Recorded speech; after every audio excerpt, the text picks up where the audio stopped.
Olá, bem-vindos a mais um episódio do Hematotalks. Hoje eu e a Thaís temos o orgulho e a honra de trazer um colega ginecologista. Então, saindo um pouco da nossa caixinha, o Dr. Juliano Bedowski. E o Juliano tem duas apresentações, né? A gente conversou aqui como vai apresentar. Uma apresentação é pessoal, então a gente estudou no colégio, estudamos no Dante há muitos anos atrás, éramos do mesmo ônibus do É colégio. uma apresentação bem paulistana, né? É, com Eu sou certeza. paraense, então... Ainda mais do Dante, assim, Bem né? paulistano. Tradicional. Nasceu no melhor dia do ano. Então, isso eu aí. sempre lembro do dia, a gente faz aniversário juntos, dois virginianos hoje Não, aqui. hoje eu tô A encurralada, Thaís virginianos. adora ser comandada por virginianos. E é uma, obviamente, apresentação profissional, então, graduado, né, pela Faculdade de Marília, de Medicina de Marília, depois fez residência, doutorado em Ribeirão, e hoje se especializou, né, em reprodução humana, então, e hoje tem um cargo, aí não sei como a gente consegue ter mais cargos na vida, né, de diretor científico da Sociedade Brasileira de Reprodução Humana. E então a gente já traz o gancho perguntando da sua jornada, né? Depois que você saiu do Dante e tudo que veio, e Tá como longo você o caminho, seguiu, né? e como. Não, pode dar uma pulada aí nesse caminho, mas como você seguiu essa área científica e foi, então, tendo interesse na pesquisa em reprodução humana, e também puxando o nosso gancho, obviamente, na reprodução humana voltada para o paciente oncológico. Legal. Eu sempre sabia que queria ginecologia obstetrícia. Meu pai é ginecologista obstetra, né? Você acompanhava isso ao longo da vida, vivia Já no estava lá, meio. né? E então eu soube que eu queria ginecologia obstetrícia e na verdade eu tinha uma dúvida na minha formação se eu ia fazer um curso tipo de administração, alguma coisa assim, até um dia que meu pai me levou num parto. Aí quando eu vi aquilo, eu falei, cara, isso é muito legal, eu quero fazer isso. Aí isso foi o que me motivou a fazer medicina antes de escolher qualquer coisa. E dentro da medicina eu sempre fui muito assim, direcionado para ginecologia obstetrícia. Pensei uma época em fazer ortopedia e depois voltei para ginecologia obstetrícia e fiquei. E na ginecologia obstetrícia sempre me fascinou muito reprodução humana. Eu falei, poxa, essa é uma área bacana. Eu queria entender como funcionava, porque para mim parecia outro universo. E lá em Ribeirão Preto a área é muito forte, né, de reprodução humana, né? Então eu tive oportunidade de ser formado em ginecologia obstetrícia num centro que tinha um programa de residência de reprodução humana muito forte. Eu tive contato muito cedo dentro da minha jornada como residência de residente de ginecologia obstetrícia com a reprodução. E lá eu tive a oportunidade de começar a produzir cientificamente, né? Então, com o pessoal da reprodução, manifestei meu interesse, ó, eu quero fazer reprodução humana no futuro, já no término do meu R1 pro R2. E aí eu tive sorte de ter grandes mentores, né? Que me acolheram e me deram oportunidades que eu fui agarrando. E a USP Ribeirão, né, é muito tradicional na parte científica, Pesquisa né? clínica muito deles forte. é muito forte. Seja na ginecologia, seja na hemato também. É muito forte. E a disciplina de ginecologia obstetrícia lá dentro da USP de Ribeirão Preto, ela é muito forte e dentro da disciplina de ginecologia obstetrícia, reprodução humana é uma área muito ativa. A gente tem poucos serviços públicos de reprodução humana no Brasil, tá? Eu não quero estar errado no que eu vou falar, mas talvez uns 10, assim, no máximo, e um deles é em Ribeirão Preto, tá? Que tem um volume de atendimento muito grande. Então, foi uma oportunidade, assim. Eu, para prestar ginecologia obstetrícia, eu já fui procurando centros residências que tinham reprodução humana. Eu já fui meio direcionado porque eu sabia que era uma coisa que teria oportunidade no futuro. E aí, quando eu passei em Ribeirão, eu falei, nossa, maravilhoso, que bom que eu já tô lá no lugar e fui aproveitando essas oportunidades. Aí lá dentro eu comecei então a conversar com o pessoal da reprodução humana, conheci a doutora Paula Navarro, que hoje atualmente ela é presidente da Sociedade Brasileira de Reprodução Humana e ela que me fez o convite para ser o diretor científico quando ela soube que ela ia assumir a presidência, né? E foi assim que eu entrei na Sociedade Brasileira de Reprodução, até porque eu sou então um aluno dela de pós-graduação, fiz o doutorado com ela, tudo, mas então foi um primeiro contato que eu tive com ela naquele momento.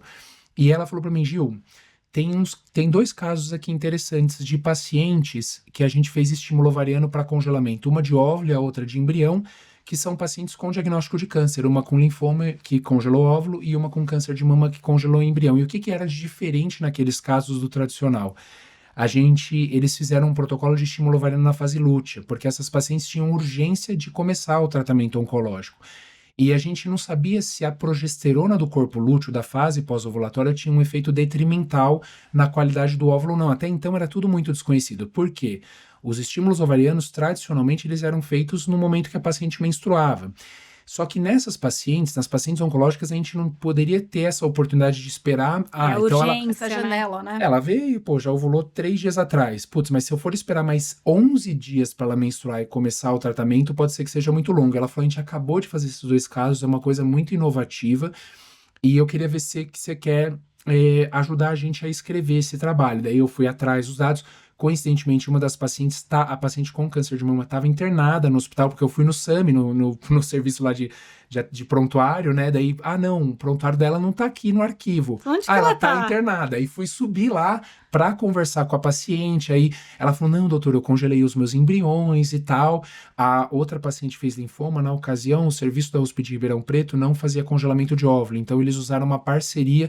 Eles estimularam a paciente, mas mandaram para congelar óvulo num setor privado, né? Porque eles não estavam fazendo ainda dentro do serviço congelamento de óvulo, que é uma técnica que veio mais recentemente.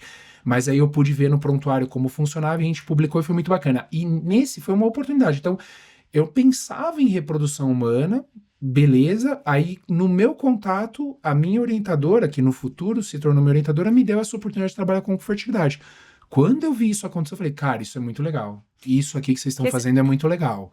De poder oferecer, né, tratar essas pacientes de uma maneira um pouco mais holística, né? Poxa, os tratamentos oncológicos melhoraram pra caramba. O paciente está sobrevivendo bastante. Aquela mudança de paradigma de não só focar na sobrevida do paciente, mas sim na qualidade de vida do paciente.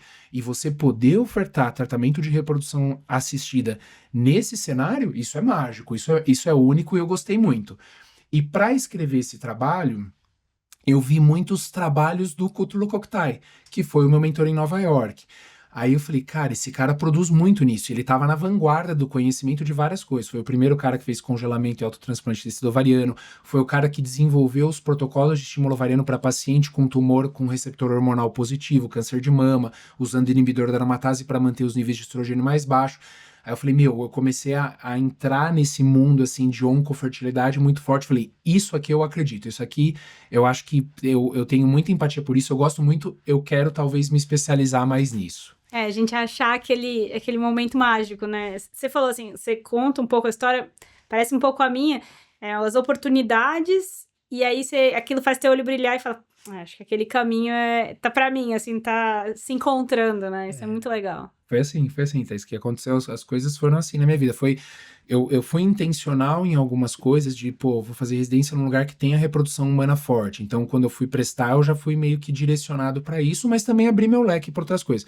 Mas tiveram coisas que apareceram que eu falei, poxa, isso é legal pra caramba. E daí eu fui surgindo interesse em decorrência do que E tem foi que fazer aparecendo. sentido, né? Tem que fazer o olho brilhar um pouquinho mais. E aí, nesse sentido, né? Você falou um pouquinho de onde foi a tua trajetória, de onde chegou na onco. Acho que aí é um motivador muito maior. A gente conversou um pouquinho antes de começar, que são pessoas que vêm de uma escala de sofrimento maior, até não que, né, sofrimento não se mede, mas já vem de impactos ainda, você poder impactar ainda positivamente essa vida é muito importante, né? Eu acho que antes, né, tinha muito esse estigma de talvez, então, aquilo não ser pra ela, sabe? Ter filhos, gestar, era uma coisa que assim, isso não vai fazer mais parte do meu currículo, da minha vida, né, pós-tratamento oncológico. E aí a gente sempre fala, né, a gente trata justamente pro paciente voltar à vida, né, pra devolver tudo a a vida ele, pra esquecer ele. da Isso gente. faz parte também. Nath, você sabe que uma das aulas que eu dou de preservação de fertilidade, eu fui por curiosidade tentar achar a primeira citação científica de preservação de fertilidade na literatura médica. E o primeiro artigo que eu encontrei foi um artigo publicado no JAMA, um artigo editorial. E na ocasião, o autor Stutcliffe, eu não sei quem que é, mas na ocasião isso foi 79, esse artigo editorial, tá? Vamos lembrar que o primeiro bebezinho de fertilização in vitro que Eu ia te nasceu no perguntar. mundo foi em 78, tá? Na Inglaterra, Louis Brown.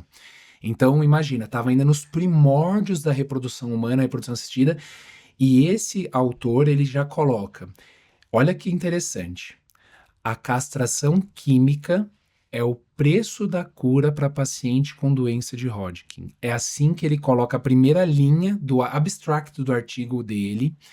E aí, dentro ainda do abstract, ele coloca, a gente tem que avaliar a possibilidade de 3 coisas no momento futuro. Diminuir o dano, então como que a gente pode fazer para diminuir o dano? E, de repente, um tratamento medicamentoso, o uso de um agonista de NRH, alguma coisa assim. A gente tem que tentar congelar células artificialmente, células ou tecidos germinativos, e aí que foi a preservação de fertilidade, e também de fazer terapia de reposição hormonal de maneira efetiva para esses pacientes.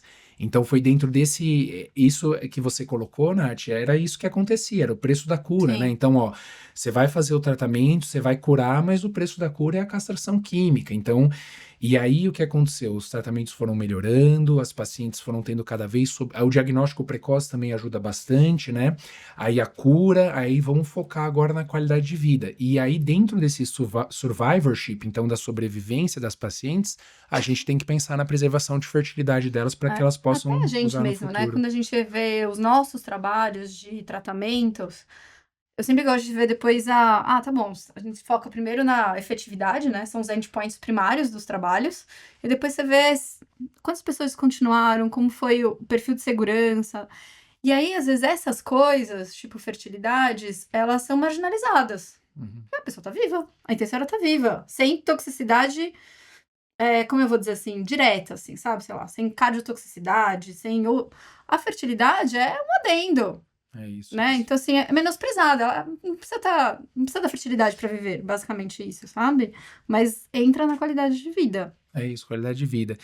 E eu acho que aí o que acontece também, a gente já entendendo que os tratamentos estão mais efetivos, a paciente está sobrevivendo melhor, a gente está evoluindo como sociedade, como pesquisador, aí começa a melhorar a atenção nessa parte para as pacientes. E aí eu tô aqui com vocês nessa oportunidade E maravilhosa. aí, aproveitando oportunidades pacientes, eu queria te perguntar mais o que foi, assim, casos, né? A gente sempre tem casos que marcam, né?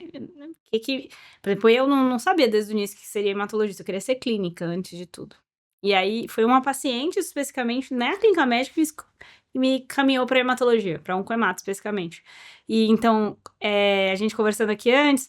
Como que os pacientes foram que os pacientes ajudaram te marcaram, assim... E ajudaram a você traçar seu caminho dentro, então, da reprodução dos pacientes oncológicos. Esse caso das 2 pacientes que a gente reportou, esse foi com certeza um divisor de águas. Aí eu fui por um caminho por culpa delas, por culpa dessa oportunidade de ver o caso delas e ficar fascinado por elas. Então elas com certeza marcaram de uma maneira muito importante a minha carreira.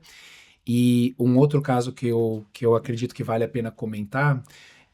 logo quando eu voltei, depois fiquei um aninho nos Estados Unidos, trabalhando com pesquisa, tudo, aí eu voltei pro Brasil. Aí você volta querendo mudar radicalmente o status quo, né? Você fala, não, vou fazer a coisa acontecer. E eu fui tentar implementar serviços de preservação de fertilidade em alguns hospitais. E um dos que eu tive a oportunidade de marcar a reunião e avançar um pouquinho a discussão foi no Hospital do Câncer de Barretos, na ocasião, isso em 2013, quando eu voltei, eu já comecei a marcar a reunião falando, olha, voltei para o Brasil, vamos tentar ver se a gente constrói uma coisa junto pelo SUS? Aí a gente tentou implementar, mas a verba para o projeto não veio. Só que na ocasião, eu participei de algumas reuniões com os diretores médicos de cada área, então da oncologia, da parte da mama, da pediatria, da oncogineco. E aí todos eles aprovaram, falaram, pô, legal esse projeto de preservação de fertilidade, que no final não deu certo para implementar, mas eu tive a oportunidade de conhecer muitos médicos. E estava nessa fase de elaboração do projeto e tudo mais, e os médicos começaram a me encaminhar alguns pacientes no consultório. E uma das pacientes, que é muito querida, ela veio, fez o tratamento comigo na ocasião por câncer de mama, não tinha sido orientado de nada disso de preservação de fertilidade, daí o oncologista, porque o ideal seria o mastologista já talvez ter discutido, não tinha, o oncologista antes de começar a químio, numa sexta-feira, me ligou, falou, Gil, eu tô com uma paciente que vai começar agora a quimioterapia, eu preciso que você trate ela de maneira urgente. Aí eu, puxa, beleza, ela consegue vir aqui para São Paulo? Consegue, Gil, ela é de São Paulo, ela consegue. Eu falei, então vem, eu abro o consultório amanhã e atendo ela no sábado e converso com ela. Então isso é um pouco diferente, né, de vocês trabalharem com fertilidade também, né? A gente também atende, assim, urgente, vocês recebem pacientes assim o tempo todo, né? Urgentes. Não, então, aí no caso, isso que é importante. geralmente marca, tem toda uma programação, né? Vamos pensar naquele caso do casal heterossexual que tá tentando engravidar e não consegue, então eles tentam alguns meses, aí eles marcam consulta, não é tão urgente. O caso oncológico é urgente. Aí você tem que atender no outro dia porque você tem que liberar a paciente para começar a quimioterapia o mais rápido possível. E aí ela veio no sábado, eu conversei com ela, fiz, e quando eu fiz, eu falei, ela, nossa, doutor, como que você conhece, né, o meu médico lá em Barretos, eu contei pra ela, foi uma relação muito bacana, o tratamento dela foi um tratamento bem robusto em termos de desfechos reprodutivos, um monte de embrião congelado, eu sabia que ela ia oferecer uma chance bacana pra ela no futuro de engravidar, e eu falei pra ela, ó, tô montando esse projeto, escreve pra mim um texto do porquê que é importante o tratamento pra você, porque eu tenho que passar isso para os gestores. Eles têm que entender, porque às vezes eu falo que é importante, mas eles querem entender o quanto é importante para a paciente. Ela escreveu um texto lindo, né? Aí beleza, a gente fez o tratamento, o projeto não deu certo, ela voltou depois de 2, 3 anos, ela fez uma quebra no uso do tamoxifeno, a terapia endócrina adjuvante. Tem agora vários trabalhos mostrando o benefício disso. Benefício assim, de não maleficência, né? De não causar mal para a paciente. E na ocasião, o oncologista dela era bem atualizado, falou, não, já vamos fazer isso, tal, que dá pra ela engravidar, transferimos o embrião, engravidou, teve nascido vivo, foi tudo maravilhoso. Quantos anos? Quando ela fez 32 anos, 32 anos. Aí quando ela voltou pra usar, já tinha uns 35, né? E nisso, eu tava tocando toda a minha pesquisa, meu projeto, o projeto em Barretos não saiu, mas estava lá.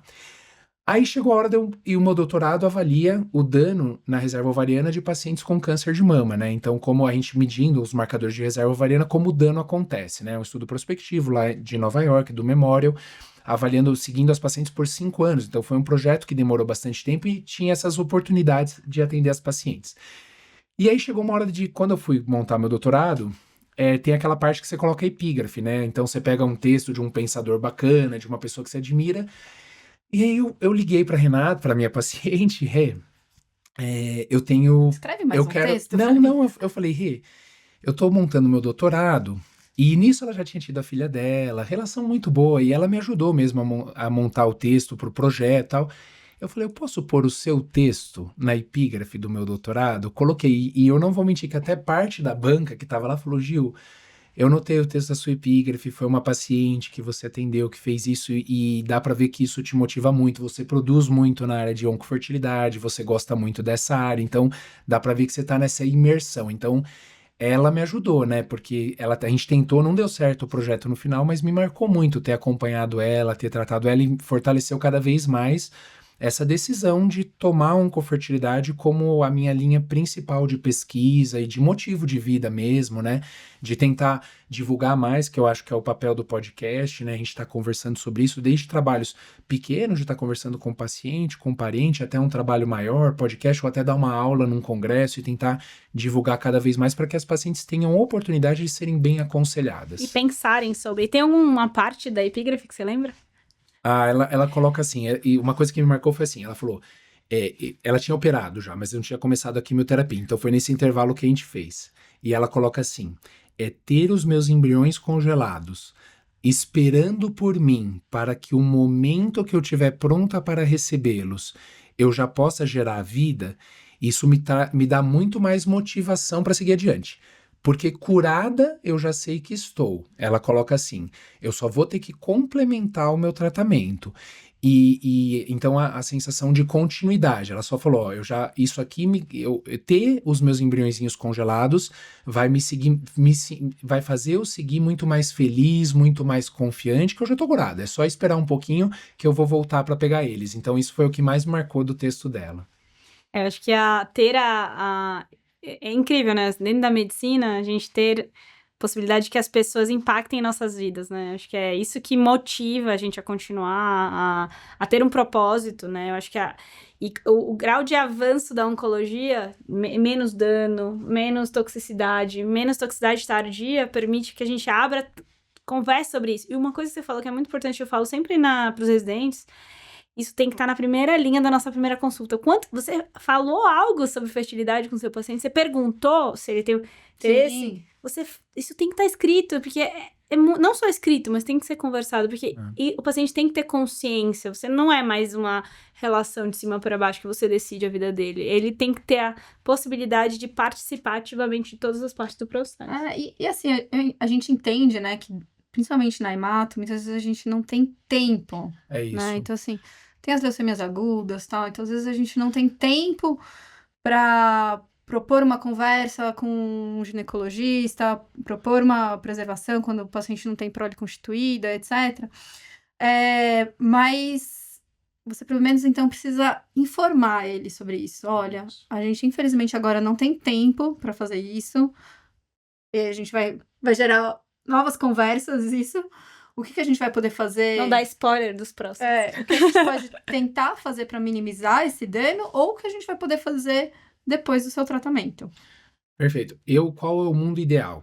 Tá? A minha visão como especialista em reprodução humana. O mundo ideal seria todas as pacientes serem aconselhadas. O aconselhamento ser universal. A realização do tratamento, não. Mas o aconselhamento. E aí, eu acho que não tem tempo, às vezes, hábil de realizar o procedimento. E numa consulta, que vocês têm que conversar de um monte de coisa, do tratamento, como vai ser, exames que são importantes para diagnóstico, para estadiamento e tudo mais, fica muito difícil, às vezes até um pouquinho fora da realidade. Conversar sobre a parte reprodutiva, sobre a parte de...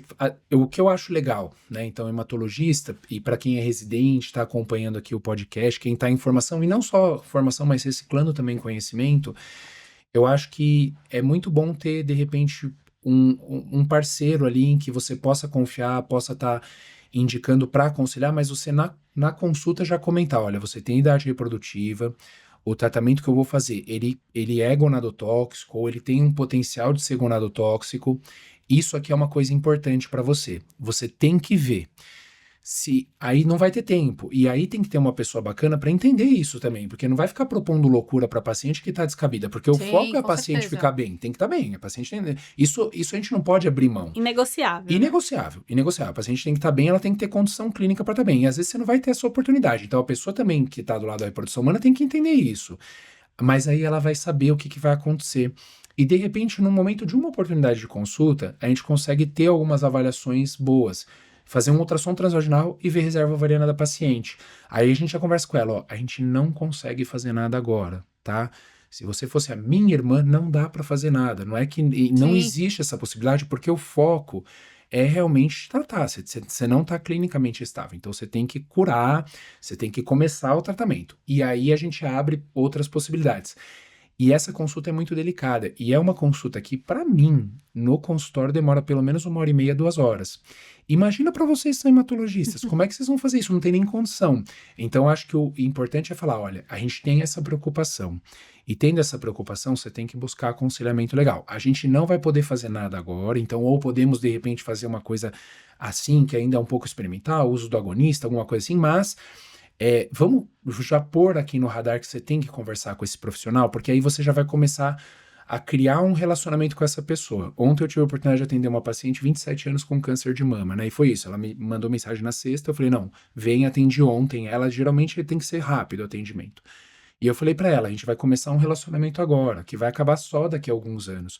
Porque você vai fazer o tratamento oncológico, mas independente de fazer ou não congelamento de óvulo, embrião e tal, a gente reavalia depois como que foi o dano, depois de 6 meses após o término da químio. Se tiver oportunidade ainda de engravidar naturalmente, eu vou te orientar, ou se a gente vai usar o material congelado ou não, a gente vai fazer. Mas é um relacionamento que começa. E aí a gente tem que entender que tem pacientes que não vão ter esse benefício. Eu tenho só um dado a mais que está na minha cabeça, que às vezes a gente quer ficar falando várias coisas.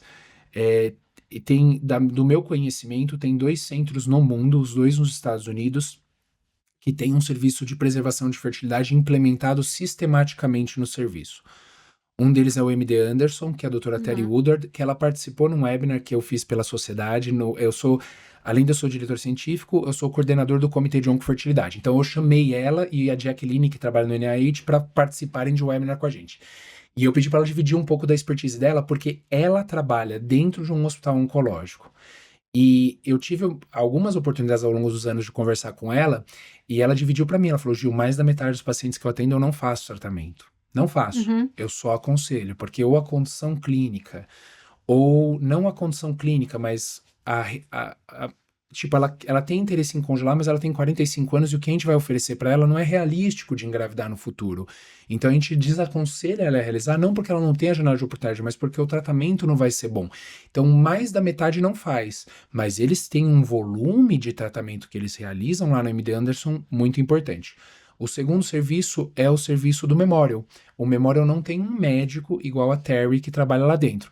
Eles têm um grupo de enfermeiras que trabalham ali, que aconselham de uma maneira um pouco mais robusta em termos de informação a paciente. Então, é protocolar. No prontuário, já apito, essa paciente tem idade reprodutiva, ela Sim. tem que ser encaminhada pro serviço de preservação de fertilidade para ela entender esse contexto. E acho que isso que você colocou é muito importante, porque a grande maioria dos hospitais não tem. Não tem. Ainda E não. aí, Esse é o assim, mundo ideal.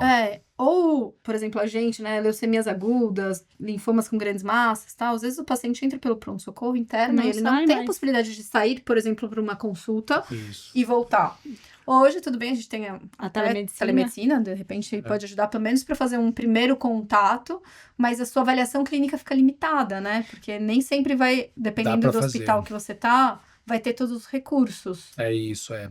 Aí tem que trabalhar dentro dos cenários de possibilidade, né? Exato. Mas tem que ter Mas essa acho que flexibilidade. o ponto, como você colocou, é o aconselhamento. Uhum. A Então, mensagem que fica, assim, e ter esse contato. lembrar, assim como o pop-up que aparecia lá, esse é algo simples que é passível de ser feito, já que não existe o pop-up, que abre paciente em idade fértil, que seja uma lembrança para todo mundo que tá atendendo essa população.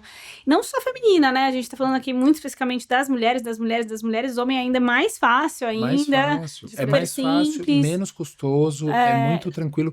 Esse dá para fazer, inclusive, coletado no hospital, Isso, assim, dá. enviado depois para as clínicas, enfim, não é o alvo da gente discutir, mas assim, É muito, a gente, é muito mais às vezes fácil. é só lembrar, né? Só lembrar de comentar e depois isso desdobrar, né? Mas sem É dúvida isso. nenhuma, acho que a mensagem principal que fica é E aconselhamento. realmente às vezes é difícil porque você tá falando de um diagnóstico, aí você vai querer falar, e às vezes o paciente nem consegue discutir outros pontos, né, nesse momento do diagnóstico. Ele fala, não quero saber. Ele liga o modo de sobrevida.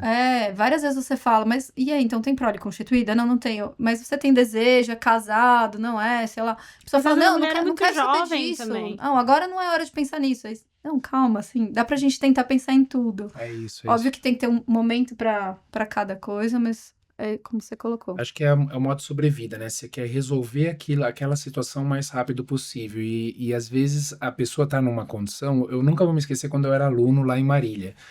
Eu lembro a primeira vez que eu, como aluno interno, recebi uma biópsia que era câncer. Eu me senti mal pelo paciente, eu liguei pro chefe e falei, chefe, saiu, é câncer, não vai pôr pra operar agora? Ele, não, calma, a gente vai preparar tudo. E eu passando com o residente, com o chefe, não, mas saiu, é câncer, não dá pra operar hoje à tarde? Não, calma, não é assim que funciona. E as pessoas às vezes não sabem, e a gente tem que se colocar na posição delas, elas vão querer resolver aquele problema, não vão nem pensar no outro, e às vezes também não estão no momento de vida que pensar.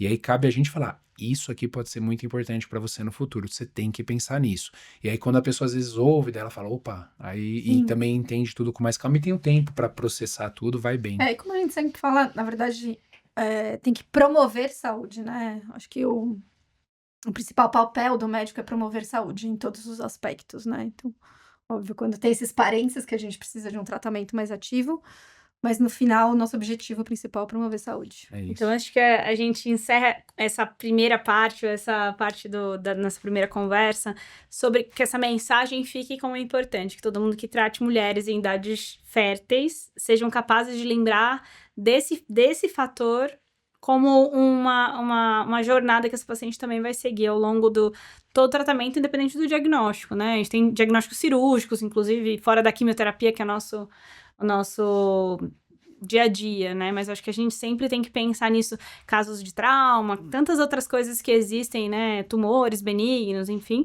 E aí eu ia pedir para deixarem suas observações, perguntas, para que a gente possa cada vez mais discutir temas de saúde, né? De promoção de saúde. Obrigada, Gil, foi uma honra. Obrigada. Muito obrigado.